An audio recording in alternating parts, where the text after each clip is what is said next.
Renungan Pagi Maranatha oleh Ellen G. White, 26 April 2026. Mari kita berdoa. Bapa kami yang di sorga, Allah pencipta langit dan bumi, laut dan segala isinya, Allah yang maha besar, maha kuasa, sumber segalanya, yang kami sembah selalu melalui anak-Mu yang tunggal, Yesus Kristus.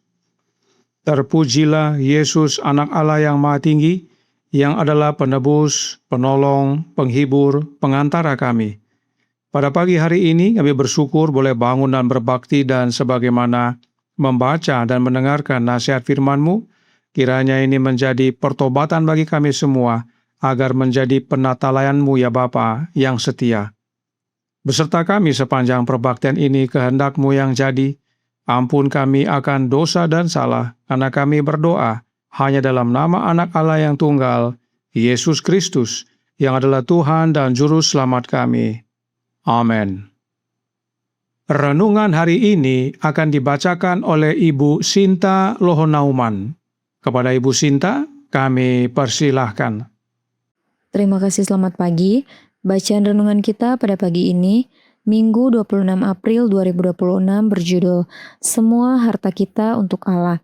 Ayat inti terdapat dalam Matius 10 ayat 8. Kamu telah memperolehnya dengan cuma-cuma, karena itu berikanlah pula dengan cuma-cuma. Segala sesuatu yang manusia terima dari kemurahan Allah tetaplah milik Allah. Apapun yang Ia anugerahkan dalam hal-hal berharga dan indah di bumi, ditempatkan di tangan kita untuk menguji kita, untuk menyelidiki kedalaman kasih kita kepadanya dan penghargaan kita atas karunia-Nya. Baik itu harta kekayaan maupun kecerdasan, semuanya harus diletakkan sebagai persembahan sukarela di kaki Yesus. Dalam menugaskan murid-muridnya untuk pergi ke seluruh dunia dan memberitakan Injil kepada segala makhluk, Kristus memberikan kepada manusia pekerjaan memperluas pengetahuan akan kasih karunia-Nya.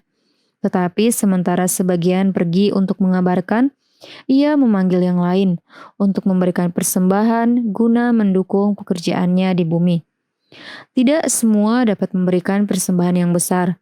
Tidak semua dapat melakukan pekerjaan besar, perbuatan yang megah, tetapi semua dapat mempraktikkan penyangkalan diri. Semua dapat menunjukkan sifat tidak mementingkan diri dari juru selamat. Ada yang dapat membawa persembahan besar ke perbendaharaan Tuhan, yang lain hanya dapat membawa persembahan kecil. Tetapi setiap persembahan yang dibawa dengan ketulusan diterima oleh Tuhan. Banyak orang yang terkejut melihat betapa banyak yang dapat dihemat bagi pekerjaan Allah melalui tindakan penyangkalan diri. Jumlah kecil yang dihemat melalui pengorbanan akan melakukan lebih banyak bagi pembangunan pekerjaan Allah daripada persembahan besar yang tidak menuntut penyangkalan diri. Roh kemurahan hati adalah roh sorga. Kasih Kristus yang rela berkorban dinyatakan di salib. Agar semua diselamatkan, Ia memberikan segala yang Ia miliki dan kemudian memberikan dirinya sendiri. Salib Kristus memanggil kemurahan hati dari setiap pengikut juru selamat yang diberkati. Prinsip yang ditunjukkan di sana adalah memberi. Memberi. Prinsip orang dunia adalah mengambil. Mengambil. Terang Injil yang bersinar dari salib Kristus menegur sifat mementingkan diri. Banyak umat Allah yang berada dalam bahaya, terjerat oleh keduniawian dan ketamakan. Mereka harus mengerti bahwa adalah kemurahan-Nya yang memperbanyak tuntutan atas harta mereka. Dengan demikian, Ia menjadikan manusia sebagai saluran untuk menyalurkan berkat-Nya di bumi.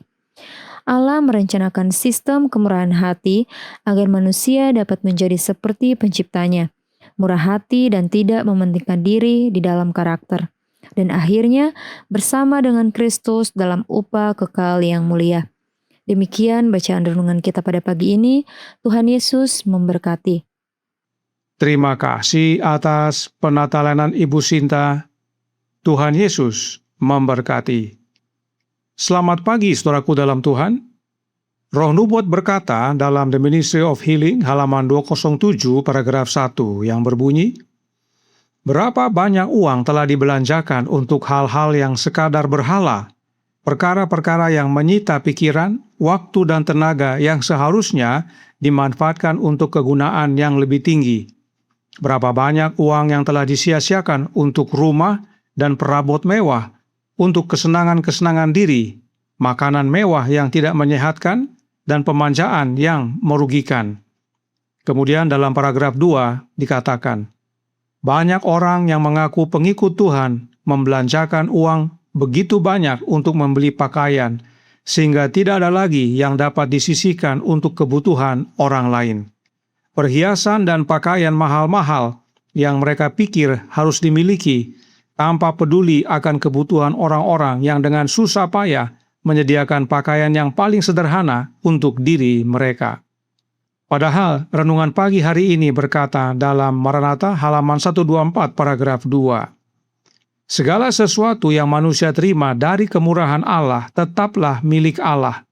Apapun yang Ia anugerahkan dalam hal-hal berharga dan indah di bumi, ditempatkan di tangan kita untuk menguji kita, untuk menyelidiki kedalaman kasih kita kepadanya dan penghargaan kita atas karunia-Nya.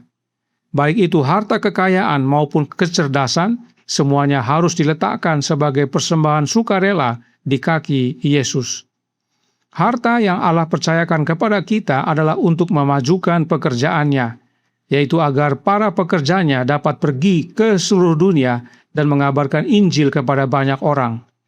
Jadi, meskipun tidak semua jadi juru kabar, namun Tuhan panggil kita semua untuk menjadi penatalayan yang setia guna mendukung program penginjilan.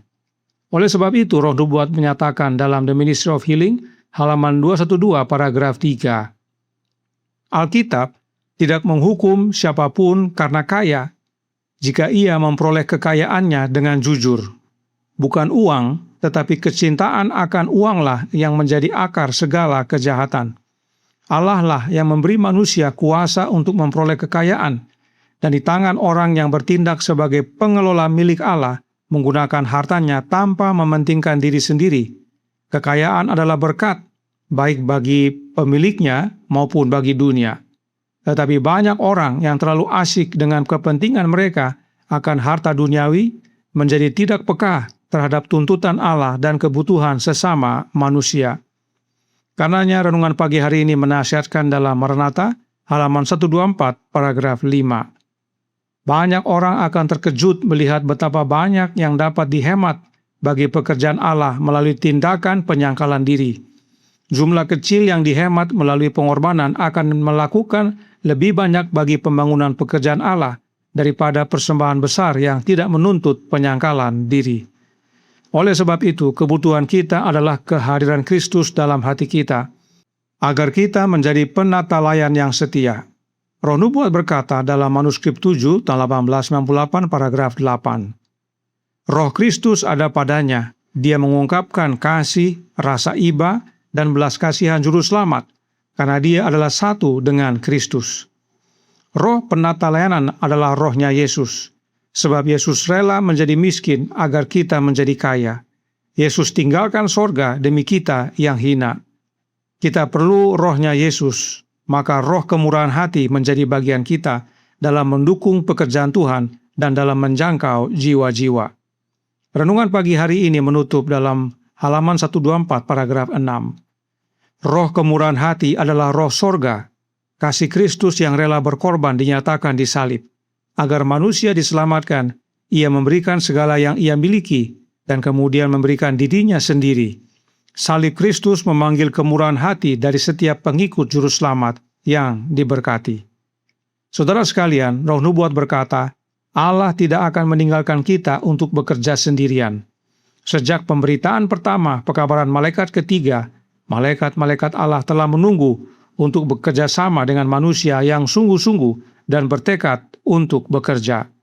Karenanya, gunakan talenta yang Allah percayakan kepada kita untuk memajukan pekerjaan Tuhan di dunia ini, yaitu dalam mengabarkan Injil yang kekal kepada semua bangsa dan suku dan bahasa dan kaum.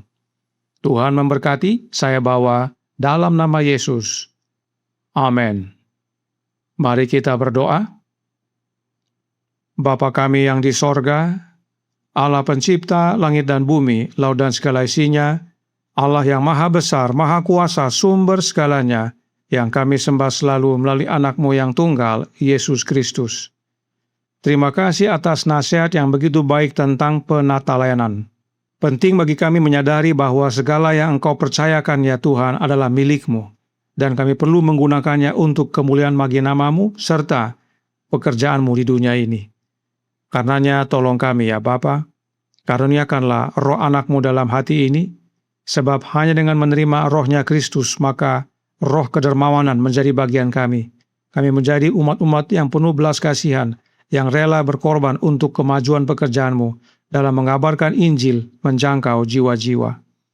Beserta kami sepanjang hari ini kehendak-Mu yang jadi, ampun kami akan dosa dan salah, karena kami berdoa hanya dalam nama Anak Allah yang tunggal, Yesus Kristus, yang adalah Tuhan dan Juru Selamat kami. Amin.